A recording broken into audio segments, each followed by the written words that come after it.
बिहार से बहेगी देश में बदलाव की बयार, सत्ता के तख्त की सीढ़ी बनेगा बिहार। यूपी नहीं, इस बार बिहार के हाथ में है सत्ता की चाबी। बिहार से उठेगी सत्ता के बदलाव की आंधी। बीजेपी को राज्य में सत्ता से बेदखल करने के बाद अब केंद्र से भी बीजेपी को उखाड़ फेंकने की है तैयारी। नमस्कार, मैं हूं राकेश और आप देख रहे हैं पॉइंट ऑफ व्यू।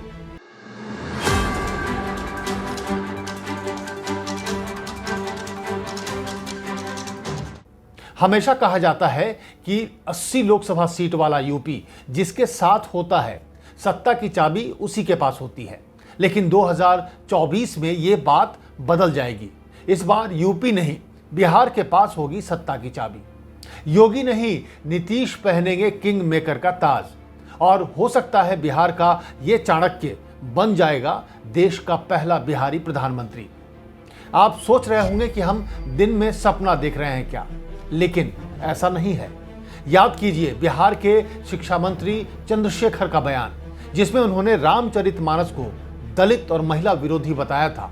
तब शायद लोगों ने सोचा होगा कि शिक्षा मंत्री हिंदू विरोधी मुद्दा उठाकर फिजूल में अपनी पार्टी का नुकसान कर रहे हैं और एक तरह से बीजेपी को फायदा पहुंचा रहे हैं। लेकिन अगर ध्यान से देखें तो बिहार में तब से ही एक कहानी बुनी जानी शुरू हो गई थी। कहानी थी धार्मिक ध्रुवीकरण के खिलाफ जाति समीकरण की। शायद बीजेपी इस कहानी को ठीक से समझ नहीं पाई, इसलिए खुद उसने इस मुद्दे को विधानसभा में उठाकर वहां तक पहुंचा दिया जहां लोगों को इस विवाद की भनक तक नहीं थी। जो नहीं जानते थे वो भी जान गए कि चंद्रशेखर ने रामचरितमानस की चौपाइयों का विरोध क्यों किया। गरीब, पिछड़े, दलित और महिलाओं के दिमाग में ये बात घर कर गई। बिहार में यह मुद्दा शांत हुआ तो यूपी ने इस मुद्दे को लपक लिया। वहां स्वामी प्रसाद मौर्य ने बड़े जोर शोर से इसे उठाया। नतीजा यह हुआ कि पवित्र ग्रंथ रामचरितमानस जलाने तक की नौबत आ गई। बात बात में एनएसए के साथ बुलडोजर लेकर निकल जाने वाले योगी बाबा स्वामी प्रसाद मौर्य के घर बुलडोजर चलाना तो दूर, उन्हें गिरफ्तार भी नहीं करवा पाए। यूपी के मुख्यमंत्री योगी आदित्यनाथ खुद इस मुद्दे में ऐसे उलझे कि विधानसभा में सफाई देने की जरूरत पड़ गई। यानी दलित बनाम ब्राह्मण का मुद्दा तैयार हो गया। अब चलते हैं दूसरे मुद्दे पर। जैसा कि हम सब जानते हैं, बिहार में कास्ट सेंसस चल रहा है, यानी जातियों की गिनती चल रही है। नीतीश के लिए कास्ट सेंसस एक बड़ा मुद्दा है। जानकार मानते हैं कि इससे नीतीश ने अपनी 2025 की जीत पक्की कर ली है। लेकिन यह मुद्दा अब सिर्फ बिहार का नहीं है। यूपी में अखिलेश यादव भी इस मुद्दे को उठा चुके हैं। उन्होंने भी कास्ट सेंसस यानी जातियों की गिनती की मांग की है। यानी रामचरितमानस हो या जाति जनगणना, दोनों ही बिहार के मुद्दे हैं जिन्हें समाजवादी पार्टी ने यूपी में उठाया है। अब चलिए नीतीश कुमार के प्रधानमंत्री बनने के सपने को भी देख लेते हैं। तो थोड़ा पीछे 2022 के सितंबर में लौट चलते हैं, जब नीतीश कुमार 10 दिन की दिल्ली यात्रा पर निकले थे। यहां उन्होंने सबसे पहले कांग्रेस के नेता राहुल गांधी से मुलाकात की थी। फिर जेडीएस नेता एचडी कुमारस्वामी से मिले। इसके बाद नीतीश ने सीपीएम महासचिव सीताराम येचुरी, सीपीआई के महासचिव डी राजा से मुलाकात की। एसपी अध्यक्ष अखिलेश यादव और उनके पिता मुलायम सिंह यादव से गुरुग्राम के मेदांता अस्पताल में जाकर मुलाकात की। फिर वो इंडियन नेशनल लोकदल के ओम प्रकाश चौटाला से मिले। साथ ही उन्होंने आम आदमी पार्टी के अरविंद केजरीवाल और अपने पुराने मित्र शरद यादव से मुलाकात की। नीतीश सीपीआई माले के महासचिव दीपांकर भट्टाचार्य से भी मिले थे और उन्होंने पत्रकारों से कहा कि ममता बनर्जी से बात हो गई है और यह भी बताया कि सोनिया गांधी से मिलने के लिए वो बाद में आएंगे। इन मुलाकातों के बाद नीतीश जब बिहार लौटे तो बीजेपी ने उनका बहुत मजाक बनाया। लेकिन शायद ही तब लोग जानते थे कि बिहार का ये चाणक्य सत्ता के गलियारों में अपनी बिसात बिछा कर आया है।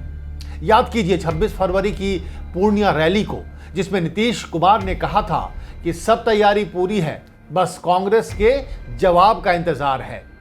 इसके बाद हालात अचानक बदल गए। राहुल गांधी ने संसद में अडानी का मुद्दा उठाया, पूछा प्रधानमंत्री मोदी और अडानी का रिश्ता क्या कहलाता है। और इसके बाद राहुल गांधी विदेश चले गए। विदेश में उनके भाषणों को लेकर बीजेपी ने राहुल को घेर लिया और किसी तरह संसद में उनको रोकने में कामयाबी पा ली। फिर आया मोदी सरनेम पर राहुल की सदस्यता जाने का वक्त। खूब हंगामा हुआ। बीजेपी ने यहां भी ओबीसी कार्ड खेलकर राहुल को घेरने की कोशिश की, लेकिन शायद बीजेपी जानती नहीं थी कि इसी समय का इंतजार तो नीतीश कुमार कर रहे थे। अब आप क्रोनोलॉजी समझिए। 12 अप्रैल को नीतीश दिल्ली में राहुल गांधी और कांग्रेस अध्यक्ष मल्लिकार्जुन खड़गे से मिले। 14 अप्रैल को खड़गे ने प्रधानमंत्री को पत्र लिखकर जाति जनगणना कराने की मांग की।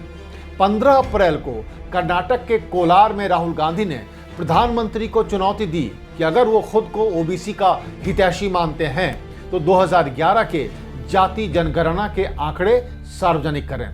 साथ ही राहुल गांधी ने SC/ST को आबादी के अनुपात में आरक्षण देने और आरक्षण पर 50% की अधिकतम सीमा को खत्म करने की मांग भी कर दी। राहुल ने एक नारा भी दे दिया, जितनी आबादी उतना हक। यानी कुछ समझे आप, मुद्दा तो बिहार तय कर चुका था, लेकिन कांग्रेस की हामी का इंतजार था। नीतीश की चालाकी देखिए। दरअसल जिस मुद्दे से नीतीश ने 2025 में अपनी कुर्सी पक्की कर ली है, वही मुद्दा नीतीश कुमार 2024 के लोकसभा चुनाव के लिए राहुल गांधी को समझाए। और अब जब अखिलेश यादव और राहुल गांधी उस मुद्दे को समझ गए हैं, तो नीतीश कुमार की बिछाई हुई बिसात भी साफ नजर आने लगी है। दरअसल इस बार गुजरात के चाणक्य का मुकाबला बिहार के असली चाणक्य से होगा।